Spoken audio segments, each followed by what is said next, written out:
Als je dit ziet, wat denk je dan? Waarvoor doe ik het? Dit raakt je ook, hè?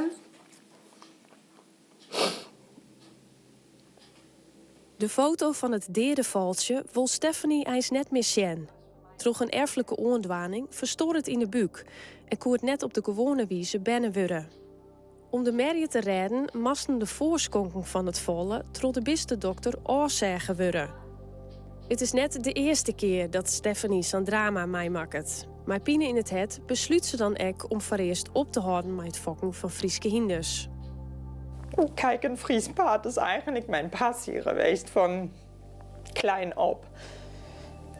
En dat het een keer gebeurt, tuurlijk. Het gebeurt ook bij kinderen, bij honden. Maar ik heb het elk jaar ergens zo'n drama. En ik merk ik kan dat gewoon dan niet meer. En het is niet meer leuk.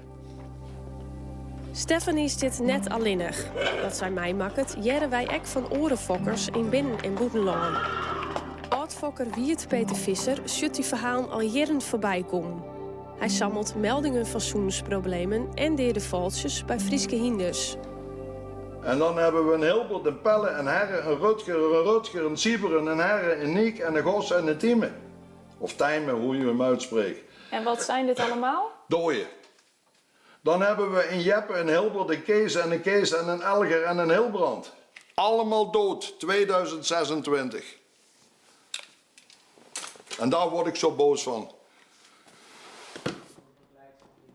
Een tanname van het tol deerbenne Frieske valsjes zut beste dokter Karin Hendricks net. Zij is Europees specialist in de voortplanting van hinders.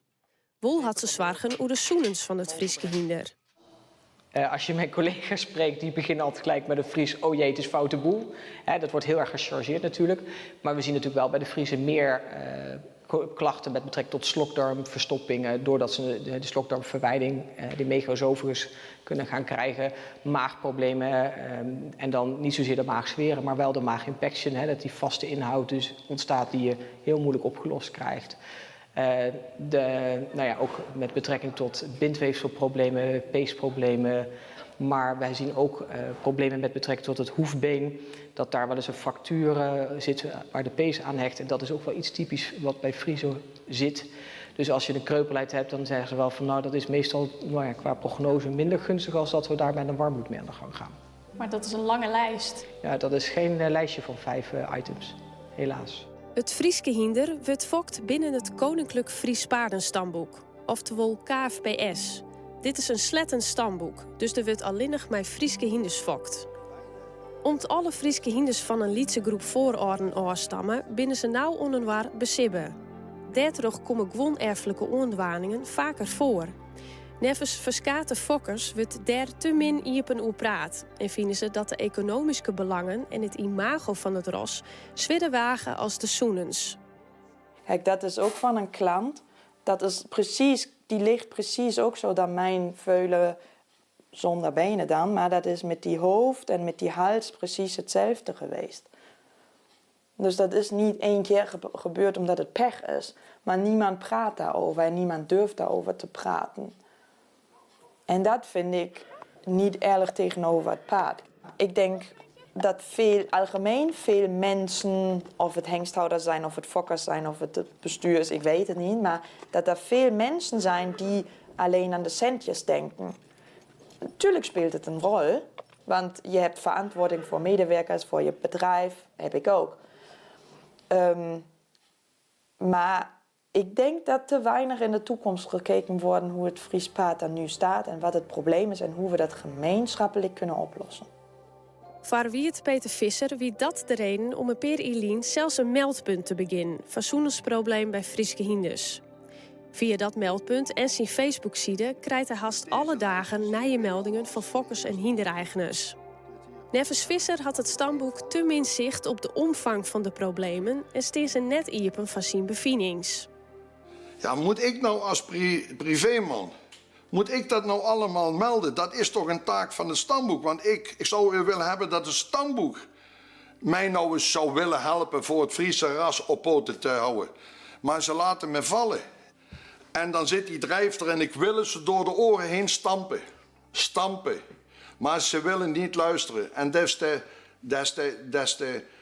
te meer ze zeg maar bezeten zijn van andere dingen en dat niet doorzetten, des te feller word ik. Ik wil voor het paard gaan en nergens anders voor. En wat wil je ze dan laten zien? Wat wil je dan waar ze transparant over zijn? Dat die fokkerij zo niet meer gaat. Het is één neven- en nichtenteelt. Het is over. Het Friese paard zakt al door de fundamenten heen.